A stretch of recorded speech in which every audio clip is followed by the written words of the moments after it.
Hi guys! For today's vlog, magluto naman po tayo ng sinigang na baboy.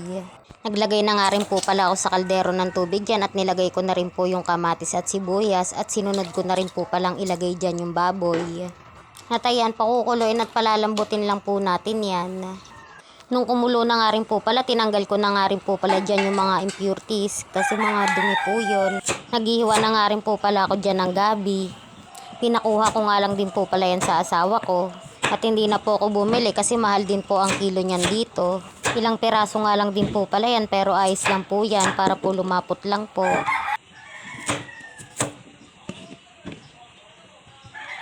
At meron nga rin po palang 2 perasong talong na nakuha yung asawa ko kaya nilagay ko na rin po dyan sa sinigang. Nung kumulo na nga rin po pala nilagay ko na po dyan yung mga gabi. Pagpasensyaan nyo na nga rin po pala yung mga ingay ng manok. At nung lumambot na nga rin po pala yung mga gabi, hinango ko nga rin po pala yan at dudurugin ko po yan para po pampalapot po sa sabaw.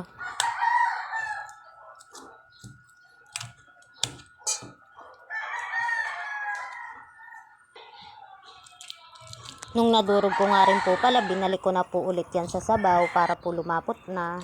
Naglagay na nga rin po pala ako ng siling berde dyan. At sinunod ko na rin pong ilagay dyan yung mga talong.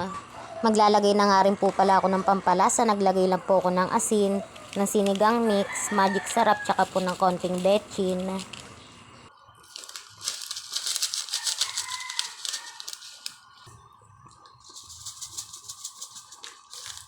Tapos halo-haloin lang po ulit. Malambot na nga rin po pala yung baboy dyan. Nagdagdag pa nga rin po pala ako ng konting asin dyan kasi medyo matabang po. At sinunod ko na nga rin pong ilagay dyan yung mga kangkong.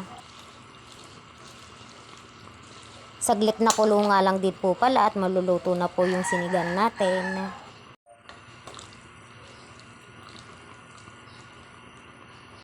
At ayan, luto na nga po pala yung sinigang. Kain po tayo. Maghahain na nga rin po pala ako dyan.